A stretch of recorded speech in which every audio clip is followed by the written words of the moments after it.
आज बजट सत्र की शुरुआत हुई है। महामहिम राज्यपाल महोदय जी का अभिभाषण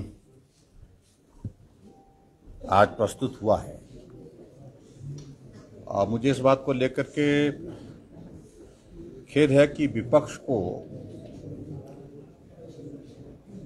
कम से कम महामहिम राज्यपाल महोदय जी के अभिभाषण को पूरा सुनना चाहिए था और ये एक उनकी आदत का हिस्सा बन गया। पिछली बार महामहिम राज्यपाल महोदय जी के साथ किस प्रकार से घटना यहां पर घटित हुई और संवैधानिक मर्यादाओं का उल्लंघन हुआ, और उसी प्रकार से आज भी महामहिम राज्यपाल महोदय जी के अभिभाषण के दौरान बीच में उठ करके वॉकआउट करना, मैं समझता हूं ये एक सही निर्णय नहीं था। और जिस प्रकार का वो जिक्र कर रहे थे कि ये झूठ का पुलिंदा है, महामहिम राज्यपाल महोदय जी के अभिभाषण में तमाम वो चीजें थी जो हमने पिछले 4 वर्षों में हिमाचल बारे में अगर वो कहते तो समझ। अगर महामहिम राज्यपाल महोदय जी के अभिभाषण में इस बात का जिक्र आया कि पूर्व में हिमाचल प्रदेश में और आज हिमाचल प्रदेश में 48 ऑक्सीजन, क्या झूठ है इसमें? बताएं हमें। वेंटिलेटर हिमाचल प्रदेश में पूर्व सरकार के दौरान जो लंबे समय तक सत्ता में रही 50 थे, 50 में से 30 चलते थे, 20 नहीं चलते थे। मेरे पास स्वास्थ्य 2 थी।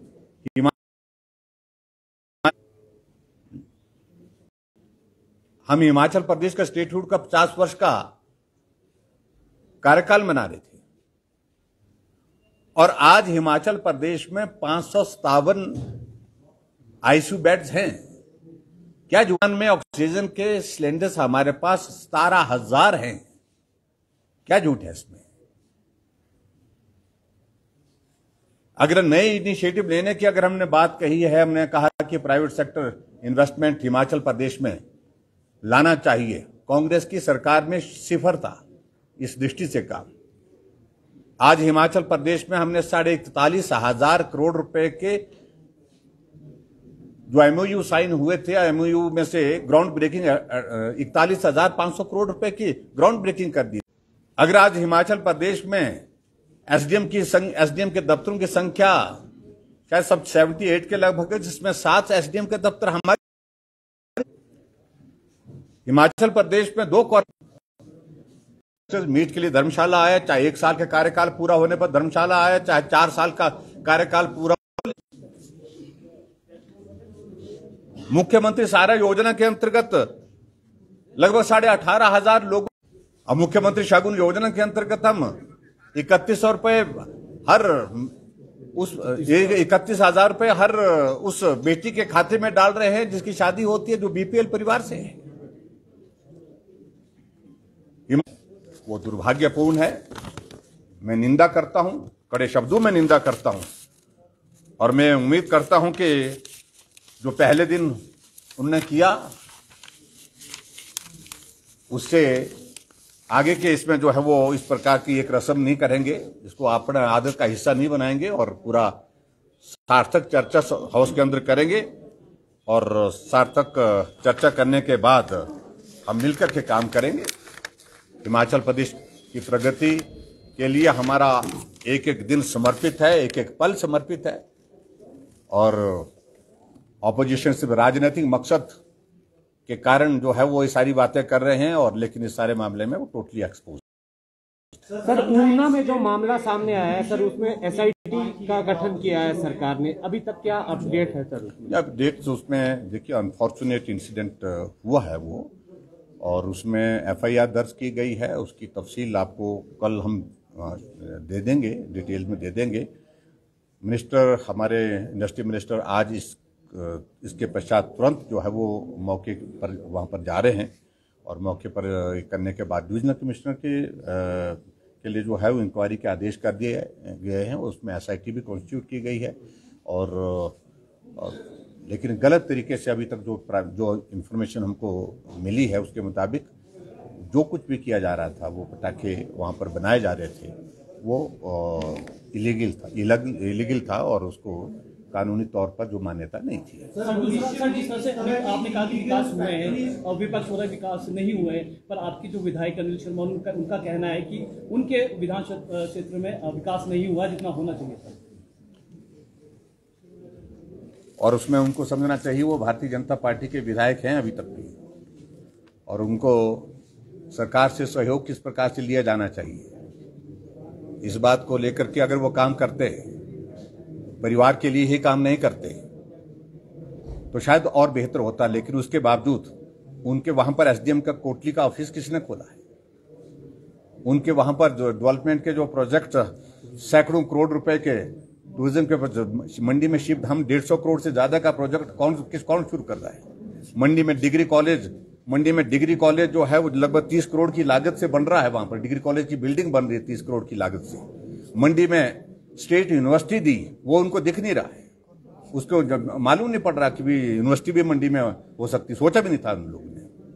उनके विधानसभा क्षेत्र में कॉरपोरेशन वहां पर बना करके दी है, उसमें भी वो खिलाफत में काम करते रहे, लेकिन उसके बावजूद भी भारतीय जनता पार्टी की वहां पर कॉरपोरेशन बनी है। आने वाले समय में विधायक भी भाजपा का बनेंगे। सर, आप विकास कार्यों को गिनवा रहे हैं, लेकिन समाज का हर एक सेक्टर आंदोलन पर उतरा हुआ है, आप क्या कहेंगे? कौन सा? और समाज के हर एक सेक्टर में आंदोलन चल रहे हैं। देखिए, मेरा आप सबके माध्यम से जो आंदोलन के माध्यम से अपनी बात कहने की कोशिश कर रहे हैं, बड़ा साफ संदेश है। मेहरबानी करके जिसने अपनी बात कहनी है सहजता और सरलता से कहें। आंदोलन की भाषा में कोई सोचेगा कि जबरदस्ती ही उनकी बात को मनाने की कोशिश करेंगे और उसको हम मानेंगे, ऐसा नहीं। जो आंदोलन करेंगे उनकी बात नहीं मानेंगे। और जो सरकारी कर्मचारी इस प्रकार के आंदोलन करेंगे और नियमों के विरुद्ध करेंगे, उनके खिलाफ कार्रवाई होगी।